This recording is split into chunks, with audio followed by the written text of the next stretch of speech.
ನಮಸ್ಕಾರ ಸ್ನೇಹಿತರೆ, ನಮ್ಮ ನಂಬಿಕೆಗೆ ಸ್ವಾಗತ ಸುಸ್ವಾಗತ. ಸ್ನೇಹಿತರೆ, ನಾವೆಲ್ಲರೂ ಒಂದೊಂದು ವಿಚಾರವನ್ನ ಪ್ರತಿ ಕ್ಷಣವೂ ಚಿಂತಿಸುತ್ತಲೇ ಇರ್ತೇವೆ. ಅದು ಹಣವೋ, ಅಂತಸ್ತೋ, ಸಾಲವೋ, ಪ್ರೇಮವೋ, ಕ್ರೋಧವೋ, ಮತ್ಸರವೋ, ಏನಾದರೊಂದು ಚಿಂತನೆ ನಮ್ಮ ತಲೆಯಲ್ಲಿ ಕೊರೆಯುತ್ತಲೇ ಇರುತ್ತೆ. ಒಬ್ಬೊಬ್ಬರು ಅದರಿಂದ ಎಚ್ಚೆತ್ತುಕೊಂಡ್ರೆ ಮತ್ತು ಕೆಲವರು ಅದೆಷ್ಟೋ ದಿನಗಳು ಆ ಗುಂಗಿನಲ್ಲೇ ಹೊರಬರುವುದಿಲ್ಲ.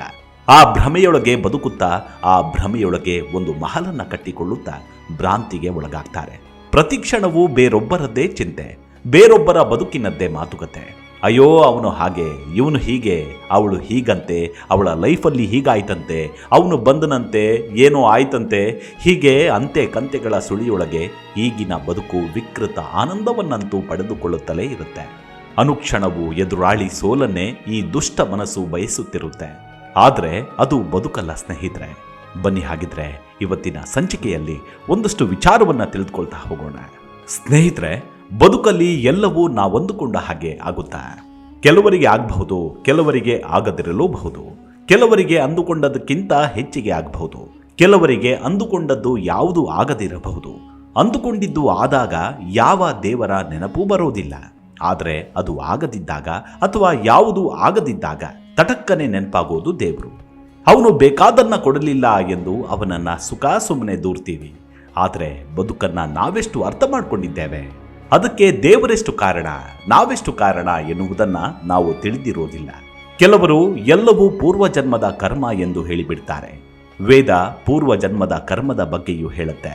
ಆದರೆ ಅವೇ ನಮ್ಮ ಎಲ್ಲ ಸುಖ ದುಃಖಕ್ಕೂ ಕಾರಣವಲ್ಲ. ಇಲ್ಲಿನ ನಮ್ಮ ಪ್ರಯತ್ನವೇ ನಮ್ಮ ಸುಖ ದುಃಖ ಸಂತೋಷಕ್ಕೆ ಕಾರಣವಾಗುತ್ತೆ ಎನ್ನುತ್ತೆ ವೇದ. ವೇದದ ಪ್ರಕಾರ ನಾವಿಲ್ಲಿ ಮಾಡಿದ ಕರ್ಮಕ್ಕನುಸಾರವಾಗಿ ನಮಗೆ ಮುಂದೆ ಬೇರೆ ಜನ್ಮ ಇದೆ. ಆದರೆ ಅದು ಹೀಗೆ ಇರುತ್ತೆ ಎಂದಾಗಲಿ ಅದನ್ನು ತಿಳಿಯಲಾಗಲಿ ಸಾಧ್ಯವಿಲ್ಲ ಅನ್ನೋದು ಅಷ್ಟೇ ಸತ್ಯ.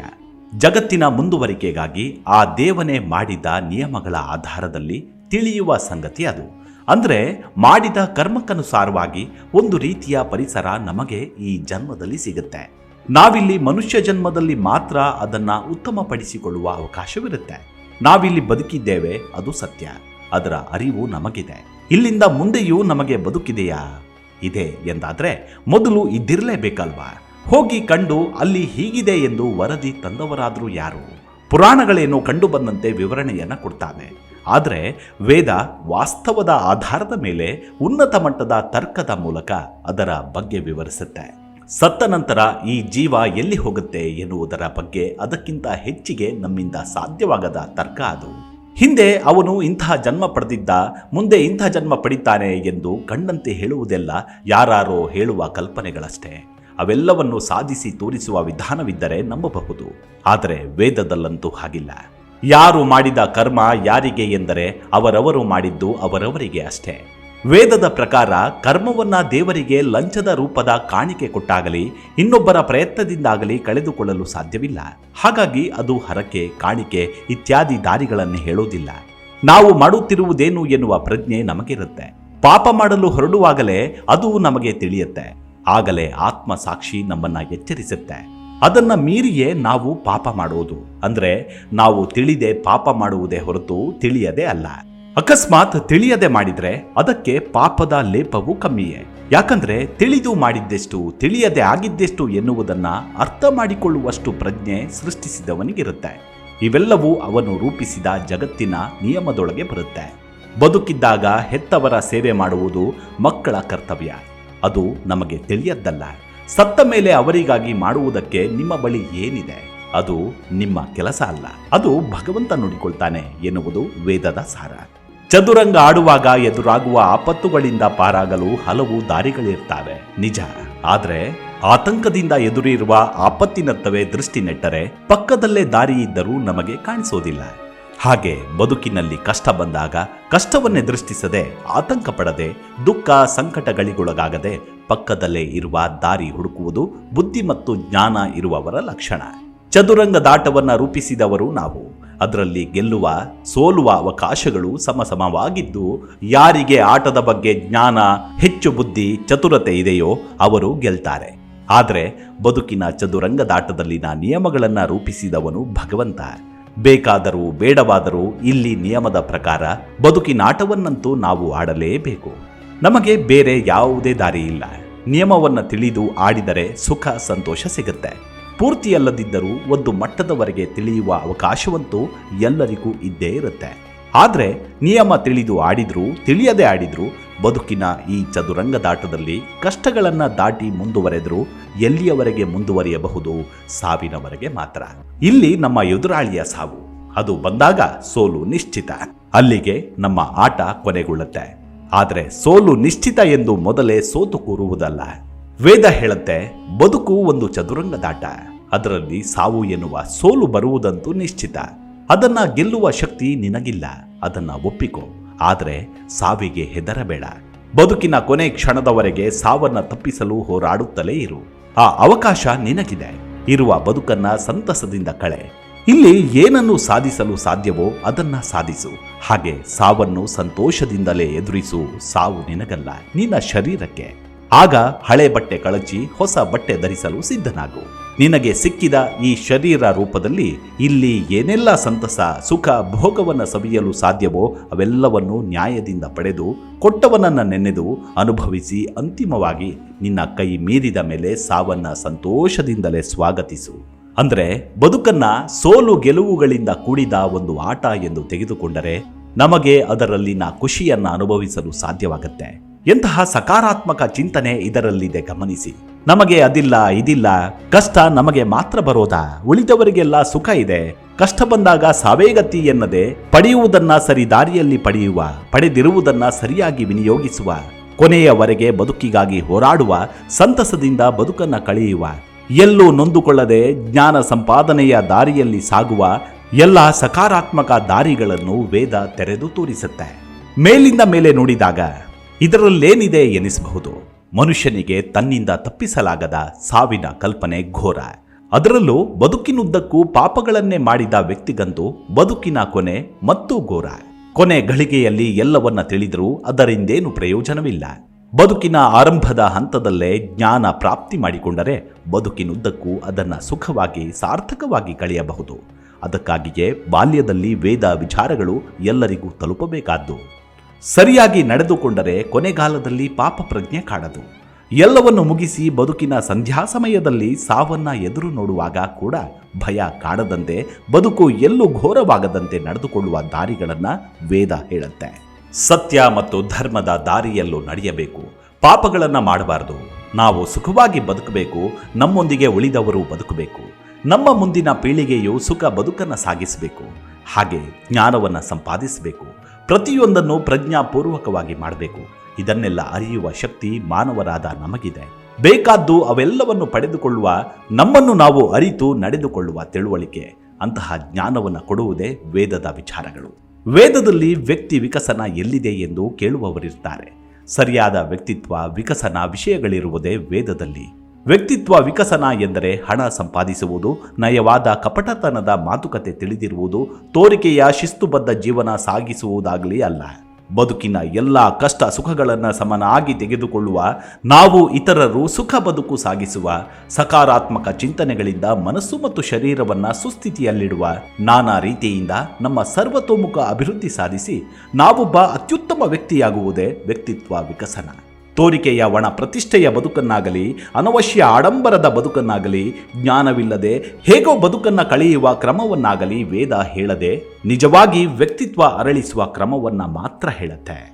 ಬಹಳಷ್ಟು ಜನಕ್ಕೆ ಒಂದು ಭಾವನೆ, ಆಧ್ಯಾತ್ಮ ಎಂದರೆ ಎಲ್ಲವನ್ನ ಬಿಟ್ಟು ಮೋಕ್ಷ ಸಾಧಿಸಲು ಸನ್ಯಾಸಿಯಾಗುವುದು, ವೇದೋಪನಿಷತ್ತು ಎಂದರೆ ಅದರಲ್ಲಿ ವೈರಾಗ್ಯ ಬೋಧನೆ ಮಾತ್ರ ಇರುವುದು ಎಂದು. ಆದರೆ ವೇದ ವೈರಾಗ್ಯವನ್ನೇ ಹೇಳೋದಿಲ್ಲ.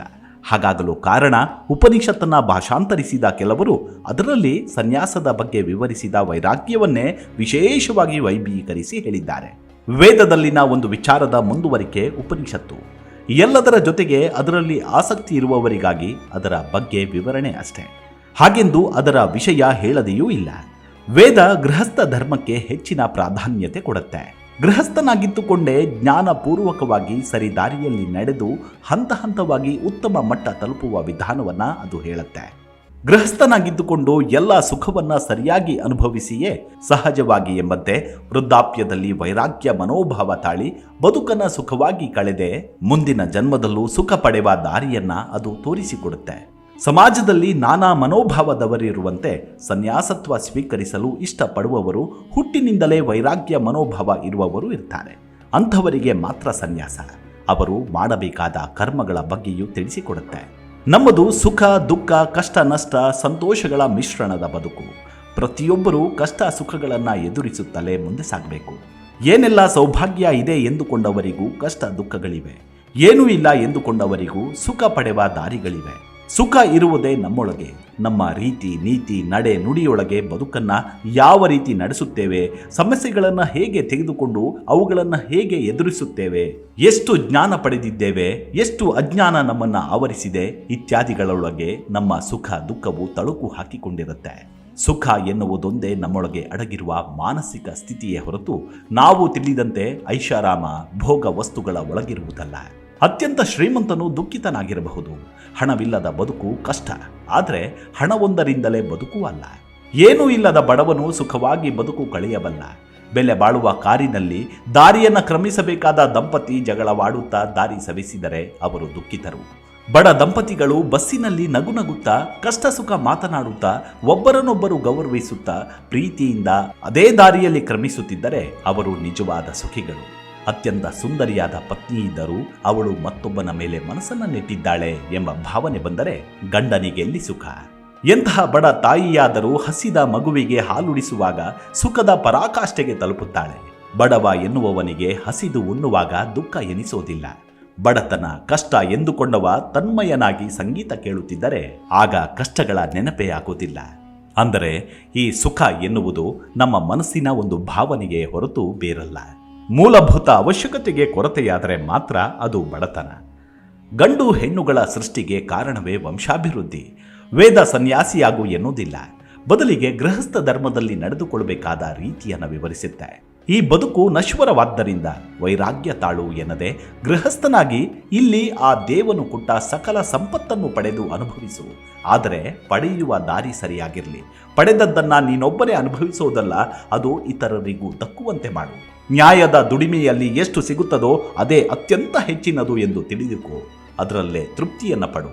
ಈ ಹಣ ಆಸ್ತಿ ಯಾರದು? ಇದು ನಿನ್ನದಲ್ಲ. ಇದನ್ನ ಮುಂದೆ ಮತ್ಯಾರಿಗೋ ಬಿಟ್ಟು ಹೋಗಲೇಬೇಕು. ಹೋಗುವ ಮೊದಲು ನಿನ್ನ ಸುಪರ್ದಿಗೆ ಬಂದಿದೆ. ಅದನ್ನ ಸಮರ್ಥವಾಗಿ ಉಪಯೋಗಿಸಿ ಜನ್ಮ ಸಾರ್ಥಕ ಪಡಿಸಿಕೋ ಎನ್ನುತ್ತೆ ವೇದ.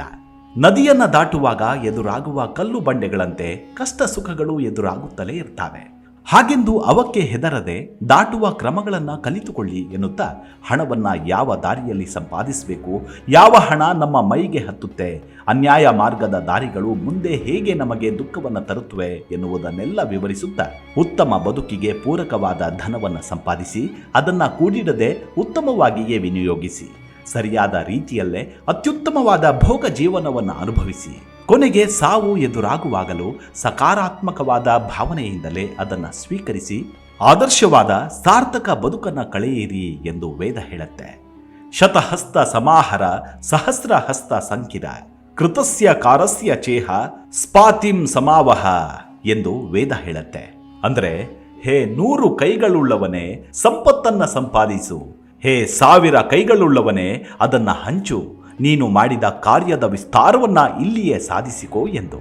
ಹೀಗೆ ನಾವು ಬೇರೊಬ್ಬರ ಬದುಕಿನ ಬಗ್ಗೆ ಮಾತನಾಡುತ್ತಾ, ಬೇರೊಬ್ಬರ ಸಾಮರ್ಥ್ಯದ ಬಗ್ಗೆ ನಿಂದನೆಯನ್ನ ಮಾಡುತ್ತಾ, ಬೇರೊಬ್ಬರ ಸರಿ ತಪ್ಪುಗಳನ್ನು ವಿಮರ್ಶೆ ಮಾಡುತ್ತಾ ನಮ್ಮ ಅಮೂಲ್ಯವಾದ ಕ್ಷಣಗಳನ್ನು ಕಳೆದುಕೊಂಡು ಮುಂದೊಂದು ದಿನ ನಮಗೆ ಸಿಕ್ಕ ಬದುಕು ಬೆತ್ತಲಾದಾಗ ಪರಿತಪಿಸಿ ಪ್ರಯೋಜನವೇನಿದೆ ಅಲ್ವಾ? ಎಲ್ಲ ಪುಸ್ತಕಗಳು ಅಥವಾ ಎಲ್ಲ ಗ್ರಂಥಗಳು ಕೂಡ ಮನುಷ್ಯನನ್ನ ಎಚ್ಚೆತ್ತುಕೋ ಎಂದು ತಿಳಿಸ್ತಾವೆ. ಅದರ ಮೂಲವೇ ಮನುಷ್ಯತ್ವ ಎಂಬುದನ್ನು ಮರೆಯಬಾರದು. ಮುಂದಿನ ಸಂಚಿಕೆಯಲ್ಲಿ ಮತ್ತೆ ಸಿಗೋಣ. ಅಲ್ಲಿವರೆಗೂ ನಿಮ್ಮ ಆರೋಗ್ಯದ ಕಡೆ ಗಮನವಿರಲಿ. Take care. ನಮಸ್ಕಾರ.